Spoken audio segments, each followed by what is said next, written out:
Y volvimos. Quería tener un poco de inspiración para los siguientes videos y me di cuenta que tenemos todavía bastantes cámaras de las que hablar, historias que contar y bueno, experiencias que mostrar a la hora de continuar con nuestro proceso en la fotografía analógica.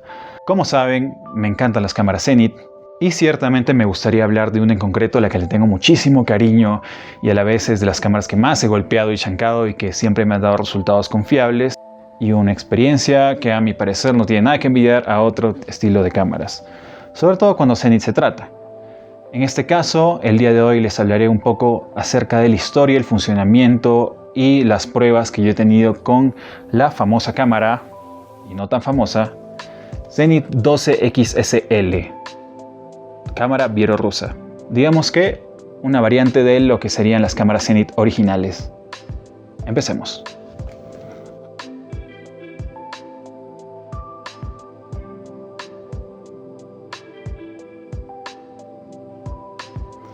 Muy bien, empecemos con una breve historia de dónde surgen este tipo de cámaras.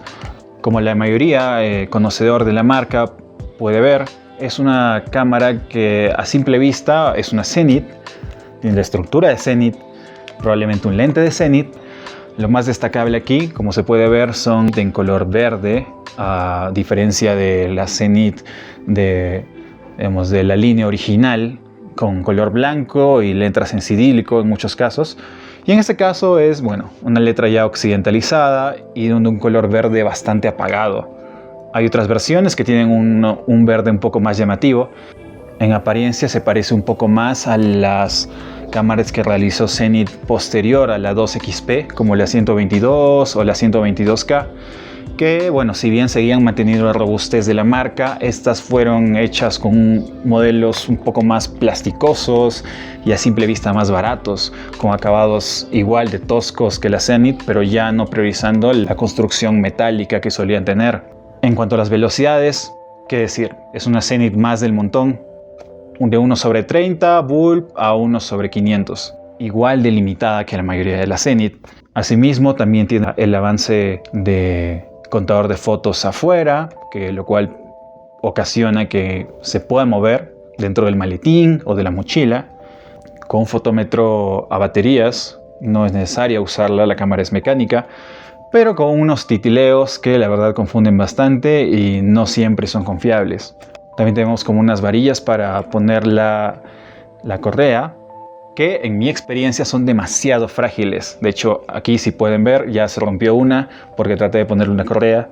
Entonces no son de muy buena calidad. Yo no sé qué les costaba a los de Zenit poner unas circulares como la de 2XP para que pudieras tener, bueno, cualquier tipo de correa, pero bueno, son ciertos acabados. Y ahora vamos al por qué. El por qué esta cámara es un poco menos común que las otras y por qué tiene estas diferencias tan marcadas. Pues resulta que a mediados de los 70 u 80, Zenit empezó a distribuir de forma más masiva las cámaras y los productos, tanto ópticas como los cuerpos.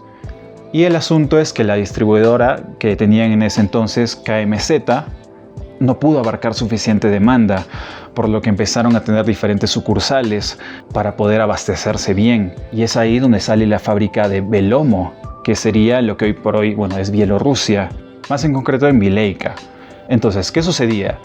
Estas fábricas tenían como tal las ópticas y la calidad de Zenit, pero como sabemos, las Zenit tienen un montón de variaciones entre sí, no todas tienen la misma calidad porque era una construcción mucho más tosca en comparación a otras fábricas japonesas o americanas de esas épocas. Por lo que es ahí donde salen estas variaciones más extrañas de Zenit y donde usan diferentes materiales y diferentes calidades. Una curiosidad importante de este tipo de cámaras es que Zenit llegó a expandirse como tal y durante un tiempo lograron incursionar a otro tipo de mercados mucho más alejados como el brasileño.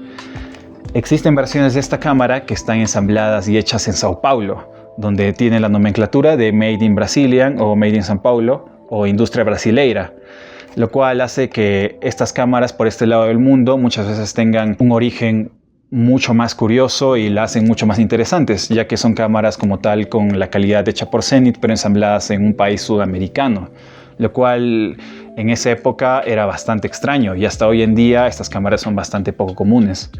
De esos modelos salieron precisamente la 12XS o la 12XSL, tal como esta, e incluso la 12X Pro, que también es una cámara brasileña, creada por Zenit.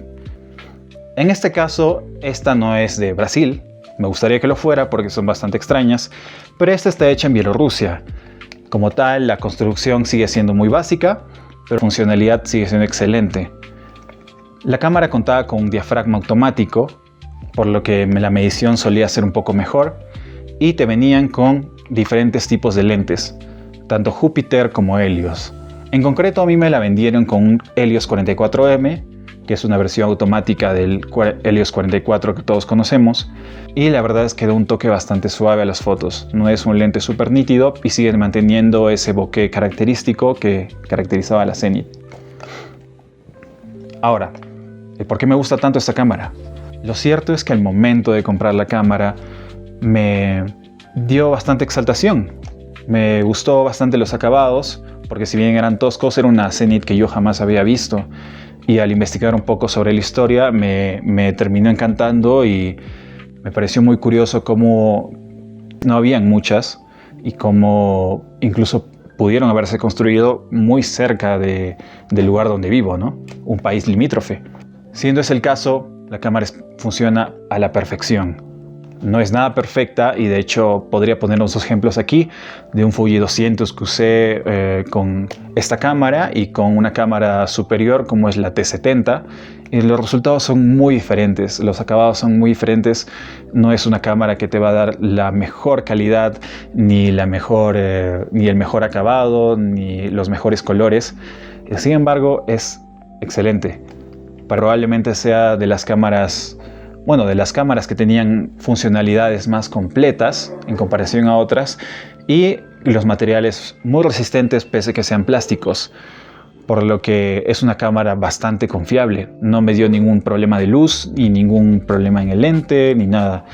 Y eso es lo importante. Estas cámaras fueron, digamos, en la etapa alta y finales de lo que fue Zenit como marca de cámaras, así que suelen tener menos problemas que sus hermanas mayores, como la Zenit E o la Zenit M, que muchas de ellas ya vienen con problemas en el visor o un viñeteo constante, problemas en la cortinilla. Además, siguen conservando la montura M42, por lo que yo la he estado utilizando con distinta variedad de lentes y en todas los resultados me han sido cuanto menos interesantes y han podido aprovechar al máximo el cuerpo y la robustez de la cámara. Es interesante porque a simple vista puede parecer una cámara barata y los resultados te pueden llegar a sorprender muchísimo, y no hay nada como una cámara confiable que pueda acompañarte a todos tus viajes siempre y cuando pueda soportar su peso, que la verdad es pesadita, y con un lente grande pues mucho más. Bueno, quería mostrarles algunos resultados que he tenido con la cámara, que me ha estado acompañando ya alrededor de un año, y la verdad, de mis cámaras Zenit es probablemente la que más saco a la calle y la que más disfruto, ya que me da precisamente esas fotos del estilo que a mí me gustan, y considero que para cámaras con mucha más definición o colores mucho más variados, ya tengo, digamos, otras que me dan estas opciones. Entonces, al menos esta me da algo muy diferente y me mejora mucho la experiencia. Creo que si uno es capaz de fotear con una de estas, probablemente hable muy bien de su habilidad a la hora de disparar en film. Entonces, la verdad es una cámara a la que le tengo un montón de cariño y quería simplemente dedicarle un video homenajeándole un poco porque llegó a mis manos de casualidad. Y lo cierto es que se disfruta muchísimo y probablemente acabe teniendo un video en solitario futuro, porque ya sea para calle, para viajes o para retratos, no me ha fallado, y la verdad que es una de las Zenit más especiales que tengo y tiene una historia muy interesante detrás. Sin más dilación, le dejo con las fotos y espero que hayan disfrutado el video. Nos vemos en una próxima.